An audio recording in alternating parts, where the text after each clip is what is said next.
Although there are a lot of public officials in Springfield who want to tell you it's the other party who is creating the problem, I want to stand here and tell you that we reject that viewpoint.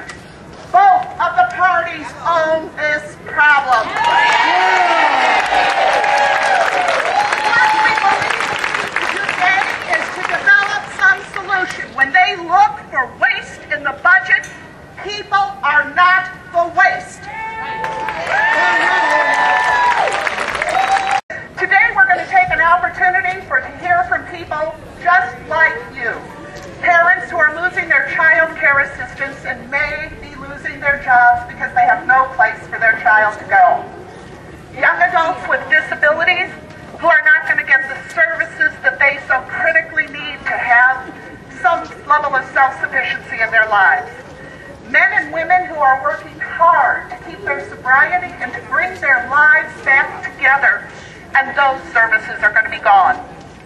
We have just put out from the Federation an impact statement regarding these cuts, and we're going to talk a little bit about that in the coming minutes. In between speakers, no more cuts! No more cuts! No more cuts! No more cuts! No more cuts! Save our people! Save our people! Save our people! Save our people! No more cuts! Good afternoon, everyone. Thank you so much for coming out and supporting the many, many people who need us in this day when, in fact, people are really used as pawns with the politicians. As Catherine said, I'm Kathy McGowan. I'm the Executive Director of Catholic Charities and the incoming chair of the DuPage Federation for Human Services Reform. The proposed Illinois budget leaves critical health and human services with only 50% of the funding they need to maintain existing programs in fiscal year 2010. The consequences of the budget cuts set to take place on July 1st will seriously impact children, the elderly, the disabled, the homeless, survivors of violence, the hungry, and many other people in need. Human services are not fluff. They are not things that can just be dropped when times get tough. We are tired of the state using the backs of vulnerable people to balance the budget. Enough! And are part of the safety net that our society cannot do without. Currently, the number of DuPage residents directly and immediately affected by these budget cuts stands at almost, listen to this, 200,000 people. Absolutely, boo. That represents 20% of the people in the county of DuPage, the glorious, esteemed county of DuPage. It's shameful.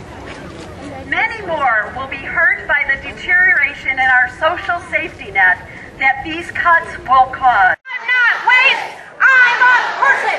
I'm not waste, I'm a person. I'm not waste, I'm a person.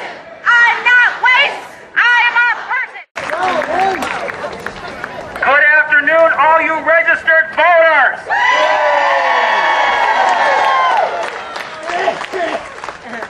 Now that they've seen our faces, they can hear what we have to say, and they'll realize that their actions have consequences. If they decide to leave our loved ones without homes and without supports, come election day, they'll find themselves in exactly the same situation. Again, my name is Brian King.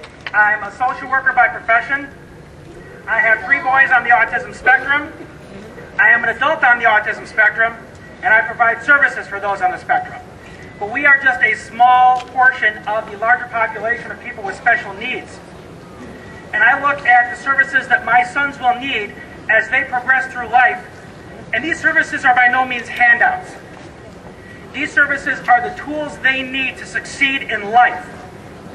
what the ordinary average citizen may be able to have through their own neurological inheritance or their own genetics, they're fortunate to have. But those of us with special needs have those extra needs that without them, we cannot live the American dream. Services are tools! Yeah! Not only that, these supports are the difference between exclusion and inclusion. That's right.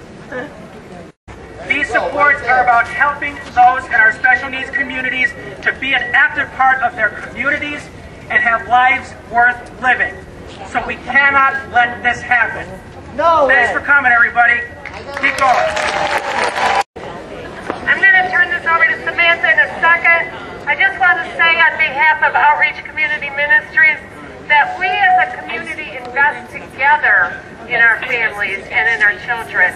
And we are asking the state to continue to do their part in investing in the futures of our children. Samantha's going to tell you a little bit about how their lack of investment will affect our future. Hi, my name is Samantha, and I'm a single mom. Cutting daycare means that I will no longer be able to work or to go to school to continue my education to provide for my son, which would end up in me being on welfare, taking more of the taxpayers' dollars in the long run. And that's not something I want to do. I want to be a part of the community. I want to be a part of society. And cutting my funding means that I no longer can be. Also, cutting the housing involves not being able to learn how to become independent. And it also takes that chance away from other single moms who are in the same position that I am today. So I'm begging the state not to cut anything because it means that I will not have a chance to grow for my son.